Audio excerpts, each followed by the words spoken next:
Au nom du Père et du Fils et du Saint-Esprit. Amen. La paix de Jésus soit dans votre maison, sa paix et sa joie. Alléluia. J'espère que vous allez bien, que vous êtes dans la paix et la joie de Jésus. Nous lisons le Saint-Évangile selon Saint Matthieu chapitre 9, versets 32 à 38, nous dit-on, mais je reviens quand même sur ce qui s'est dit hier, puisque cela concerne ce qui nous est dit à partir du verset 32 au verset 28. 28. Non, même verset 27. Comme Jésus quittait cet endroit, pardon, que ta parole, Jésus, rentre dans mon esprit, que ma bouche proclame ta parole et que mon cœur l'accueille.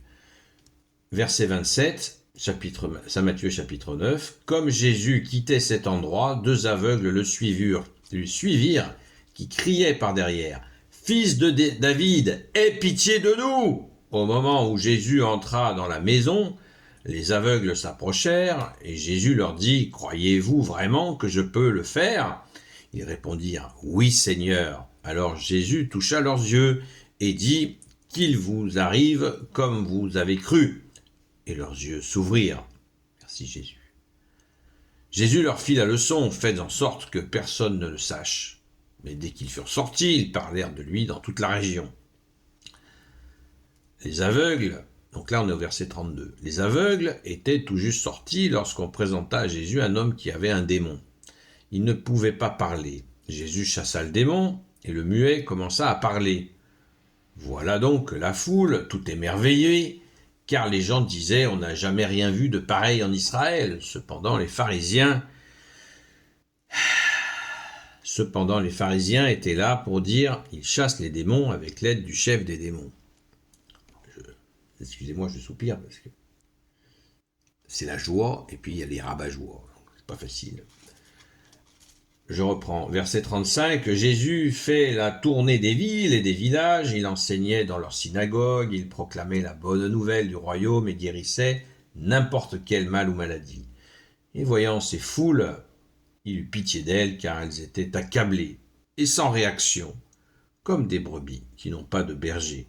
Alors il dit à ses disciples, « La moisson est abondante et les ouvriers sont peu nombreux. Priez donc le Seigneur de la moisson pour qu'il envoie des ouvriers à la moisson. » Merci Jésus. Merci Jésus pour ta parole, pour tes merveilles. Alors j'ai bien relu l'épisode des aveugles puisque c'est toute cette série de miracles qu'a fait Jésus dans cette séquence et il est important de bien en comprendre le contexte où les gens sont littéralement éclatés de joie, comme ils le disent, on n'a jamais rien vu de pareil en Israël. Jamais de miracles ont été faits avec une telle intensité, une telle puissance, merci Jésus. Alors, les rabat-joie sont là, je soupirais parce que c'est pénible. C'est pénible de voir tout le monde est dans la joie et puis qu'il y a des rabat-joie qui vont encore quelque chose à redire. Hein, on a vraiment une belle langue française hein, parce que rabat-joie, c'est vraiment très explicite. Hein. Bon, alors, eux, ils font ce qui s'appelle, ce que Jésus va nommer un peu plus tard, le blasphème contre l'Esprit Saint. Ils commettent le péché qui n'est pas pardonné.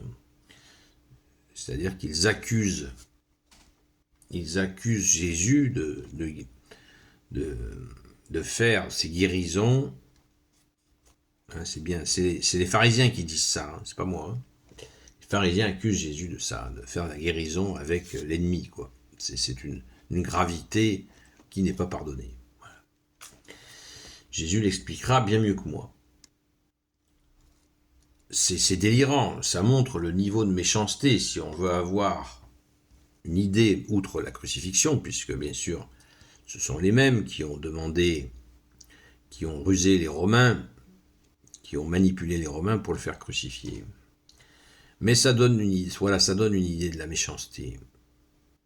Je pense qu'on a tous des idées de la méchanceté, mais là, on voit comment être méchants les uns envers les autres. Bon. C'est comme ça, mais méchant envers quelqu'un qui redonne la vue à des aveugles, qui chasse un muet qui ne pouvait plus parler, qui était bloqué par un démon. Jésus restaure des estropiés, des boiteux,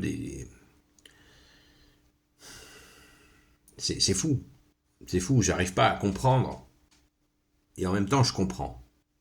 J'arrive pas à comprendre, et en même temps, je comprends. Que cette méchanceté, elle a une source.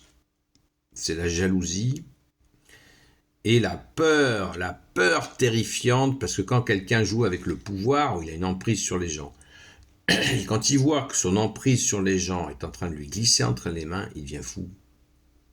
On le voit au niveau politique, hein. C'est ce qui est en train de se passer. Hein. Quand ils voient qu'ils perdent leur pouvoir, ils deviennent complètement cinglés, les gars. Les femmes, c'est un peu moins fort, mais ça existe aussi chez les femmes. C'est moins fort que chez les hommes. Le pouvoir, la soif de pouvoir, elle est effroyable. Elle est effroyable. Elle mène à toutes les extrémités. C'est affreux. C'est affreux. Et là, c'est ce qui est en train de se passer. On a inventé que Jésus pourrait guérir avec la puissance de l'adversaire. Oh. Les mecs, là, à un moment donné, faut je sais pas, faut vous faire soigner. Hein. Donc, mais ça, c'est justement le soin de ça, c'est l'orgueil qui a pris les commandes, et c'est le pouvoir, la soif du pouvoir. Hein. Les 3 griffes de Satan, c'est donc le pouvoir, l'argent et le sexe. Hein. Donc, l'Église l'a parfaitement identifié. C'est terrible.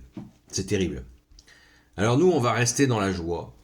On va rester dans ta joie, ô Jésus, car Jésus fait ce constat de voir ces foules qui n'ont pas de berger. Et justement, elles n'ont pas de berger parce qu'elles avaient des gens qui s'occupaient d'elles spirituellement, qui étaient devenus des manipulateurs, assoiffés de pouvoir, donc elles étaient paumées. Et Jésus fait ce constat, et il dit à ses disciples, verset 37, « La moisson est abondante, les ouvriers sont peu nombreux, priez donc le Seigneur de la moisson pour qu'il envoie des ouvriers à la moisson. » Eh bien, Jésus tout de suite trouve le remède, outre sa présence, qui est le premier des remèdes, notre seul médecin, Jésus. Eh bien, Jésus va faire des disciples par milliers, bien sûr, former les apôtres, pour renverser la vapeur, pour que dans l'humilité des gens le servent Dieu, que tu es Jésus avec ton Père et l'Esprit Saint, pour redonner la joie d'aimer Dieu, la joie d'aimer son prochain. Et c'est ça le plus important. C'est merveilleux. Jésus trouve toujours, ce qui est le plus important, c'est que Jésus trouve toujours la solution, et il ne cesse jamais de nous étonner. Méditons cette parole, la moisson est abondante, les ouvriers sont peu nombreux. Donc la moisson est abondante, c'est les gens qui ont soif et faim de Dieu. Et les ouvriers sont peu nombreux. Effectivement, les ouvriers, les personnes qui accompagnent ceux qui ont soif et faim de Dieu sont peu nombreux.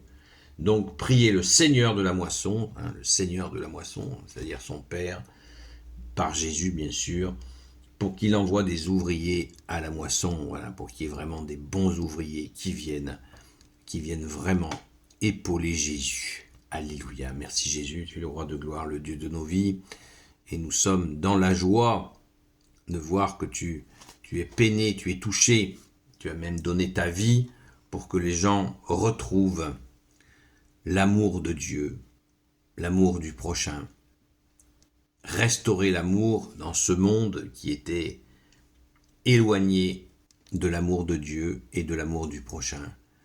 C'est notre mission, les amis. C'est la mission des ouvriers de Jésus. Merci Jésus, j'en fais partie. Et c'est un travail énorme. Donc, si vous voulez devenir ouvrier de Jésus, eh bien, il vous faut prier sans cesse.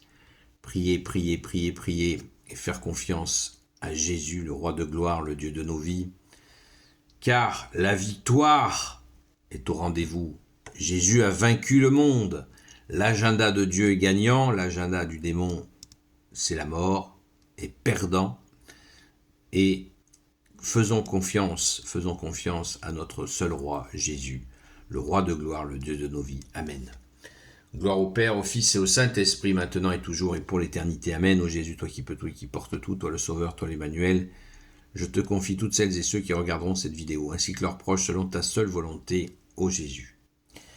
Sainte Marie, Reine des cieux, toi l'Immaculée Conception, toi qui écrases le serpent, toi qui es la lune sous tes pas, toi notre Mère, Notre-Dame, Saint Joseph, toi le juste et le saint, toi le sage, toi la terreur des démons, toi le saint gardien de la Sainte Église catholique apostolique, Sainte Marie-Madeleine, notre chère sainte patronne, et vous, tous les saints et saintes, amis de toi, Jésus, Saint Michel Archange, Saint Gabriel Archange, Saint Raphaël Archange, et vous, tous les anges qui te servent, ô Jésus, je vous confie toutes celles et ceux qui regarderont cette vidéo, ainsi que leurs proches, selon ta seule volonté, ô Jésus. La paix de Jésus soit dans votre maison. Je vous dis donc à très vite. Soyez bénis.